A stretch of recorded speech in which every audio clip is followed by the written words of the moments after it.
Varicose veins కి సరైన చికిత్స కోసం సంప్రదించండి ఎవిస్ హాస్పిటల్.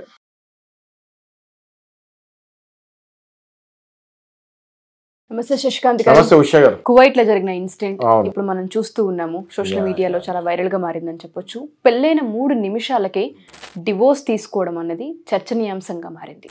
లీగల్ పరంగా యాజ్ ఏ అడ్వకేట్ గా మీరు రెగ్యులర్ గా చూస్తూ ఉంటుంటారు. డివోర్స్ చాలా ఎక్కువగా మీ దగ్గరకు వస్తూ ఉంటుంటాయి, కొన్నిసార్లు మాట్లాడి పంపిస్తుంటుంటారు. అసలు ఆ ఇన్సిడెంట్ ఏంటి, అక్కడ ఏం జరిగింది, 3 నిమిషాల్లోనే విడాకులు అనే దాకా ఎందుకు వెళ్ళారు, ఫస్ట్ జరిగిన విషయం ఏంటి అక్కడ? ఇప్పుడు అది పబ్లిక్లోకి వచ్చింది కాబట్టి మనకు తెలిసింది. బట్ ఇట్లాంటి ఇన్సిడెంట్స్ చాలా అవుతున్నాయి ఉషా గారు. చాలా ఆన్ రికార్డ్ వచ్చింది. మెట్రో అనే ఒక మీడియా సంస్థ అది బయట పెడుతుంది జరిగింది. కేవలం పెళ్ళైన 3 minutesకే అది మళ్ళీ డిజాల్వ్ అయిపోయింది. అది ఎట్లా అన్నది మనం డిస్కస్ చేద్దాము. ఒకరికొకరు బాగా నచ్చారు.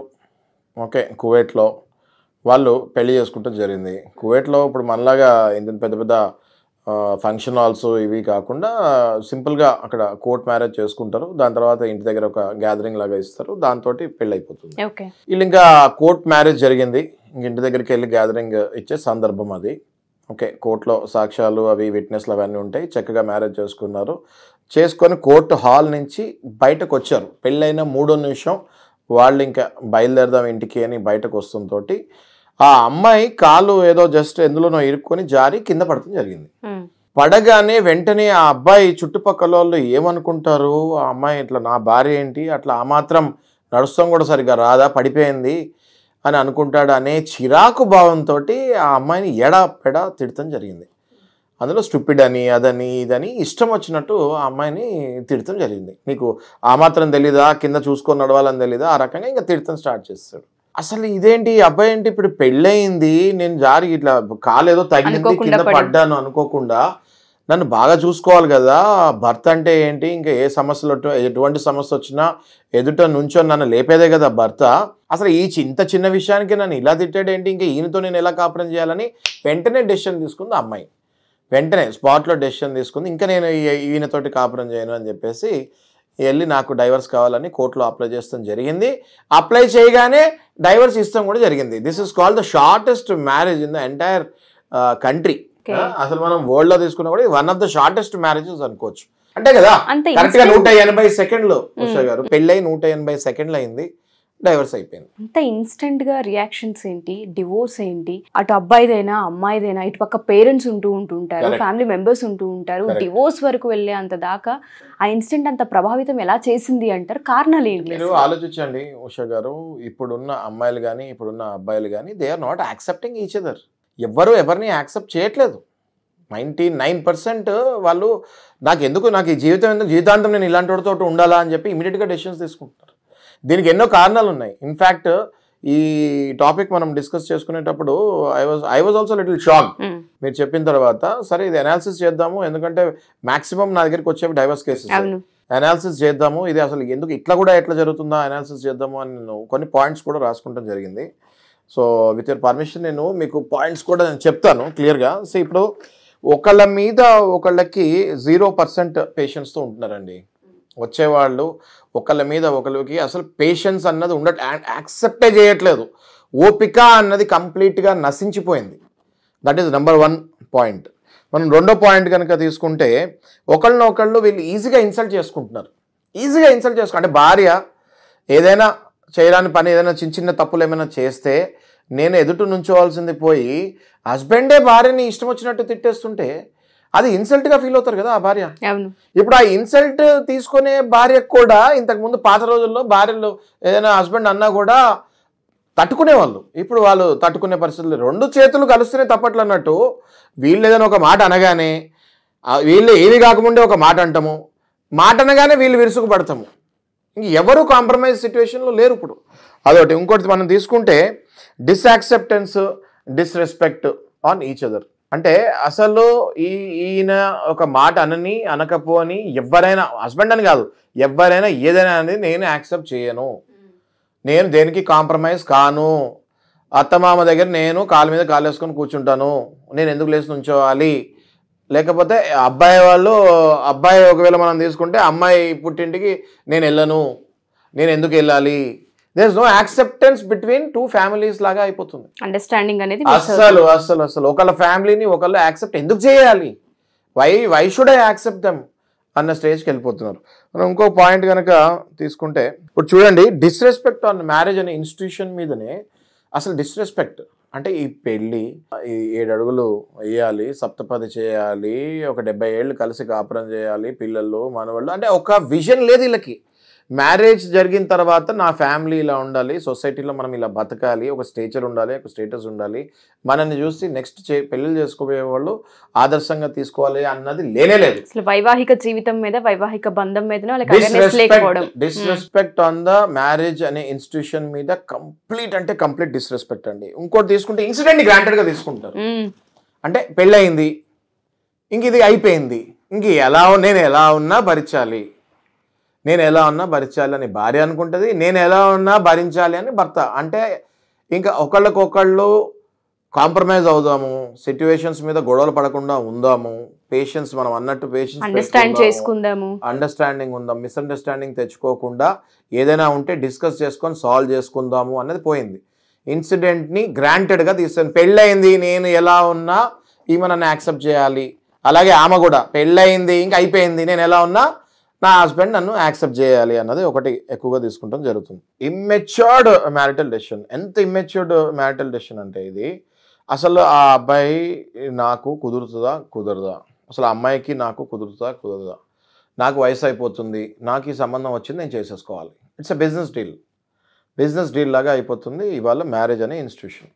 అంటే ఇప్పుడు 23-24 ఏళ్ళకి ఇంతకు ముందులాగా ఎవరు పెళ్లి చేసుకోవట్లేదు కదా.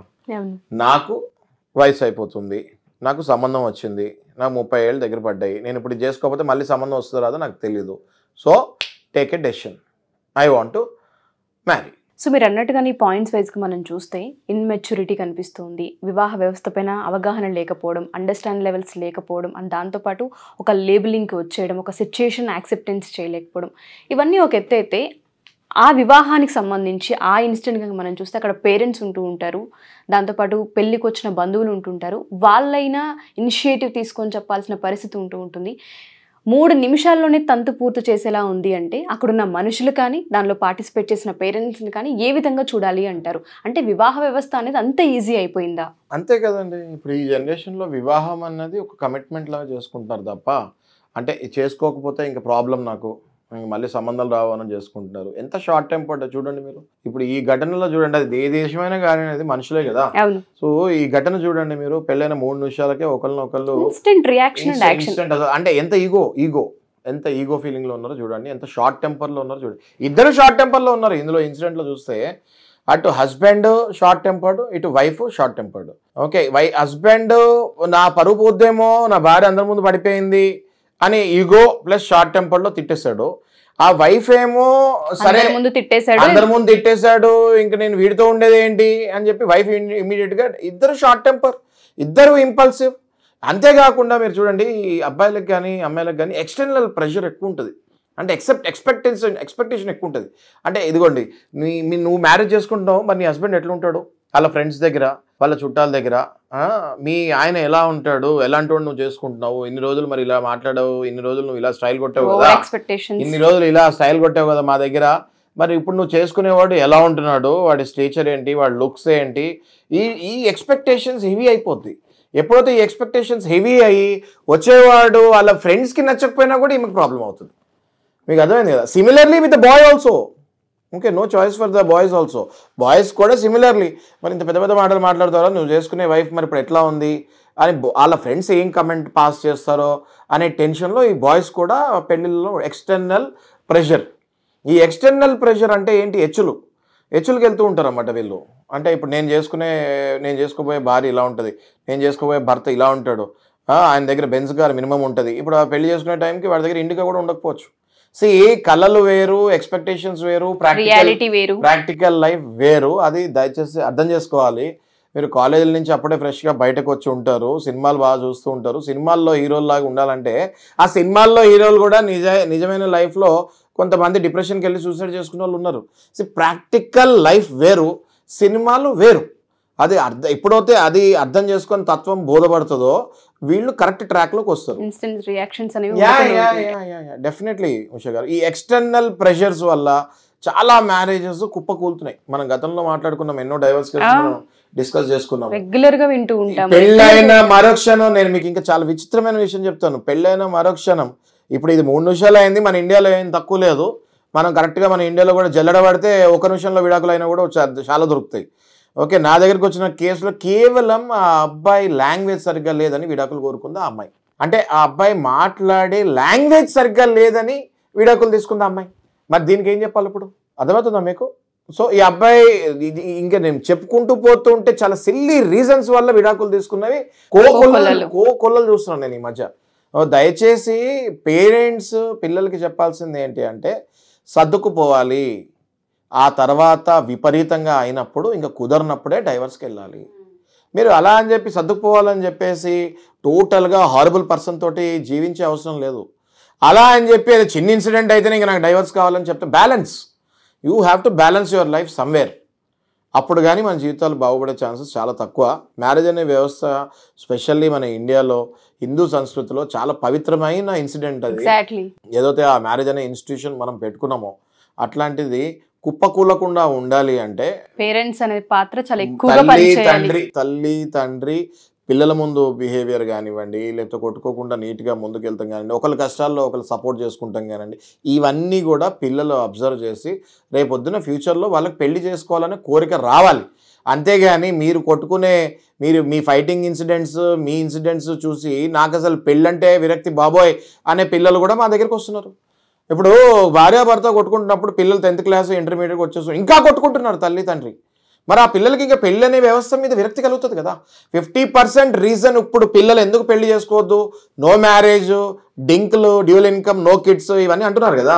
ఇవన్నీ ఎందుకు వస్తున్నాయి రీజన్ అంటే కేవలం తల్లిదండ్రులు కొట్టుకునే ఇప్పుడు ఈ యంగ్ జనరేషన్ లాస్ట్ 10 yearsలో డైవర్స్ రేట్లు మనకు బాగా పెరిగిపోయేసరికి ఆ పిల్లలు మ్యారేజ్ అయితే ఇంత హారిబుల్గా ఉంటుందా, ఇంత నరకం చూడాలా, కోట్ల చుట్టూ తిరగాల అన్నది మైండ్లో సెట్ చేసుకుని అసలు ఈ పెళ్ళే నాకు వద్దు, ఎందుకు వచ్చిన గొడవ, నేను ప్రశాంతంగా ఉన్నప్పుడు మ్యారేజ్ అయితే కోట్ల చుట్టూ నేను తిరగాల అన్నట్టు ఒక కంక్లూజన్కి వస్తున్నారు. ఎగ్జాక్ట్లీ. వివాహ వ్యవస్థ అనేది అక్కడ దాకా దారి తీసుకెళ్ళిపోతున్నారంటంలో అతిశయోక్తి లేదు. మీరు అన్నట్టుగానే 3 నిమిషాల్లో డెసిషన్స్ అనేవి తీసుకుంటున్నారు. ఎస్పెషల్లీ పేరెంట్స్ యొక్క పాత్ర చాలా ఎక్కువగా ఉందనే చెప్పాలి.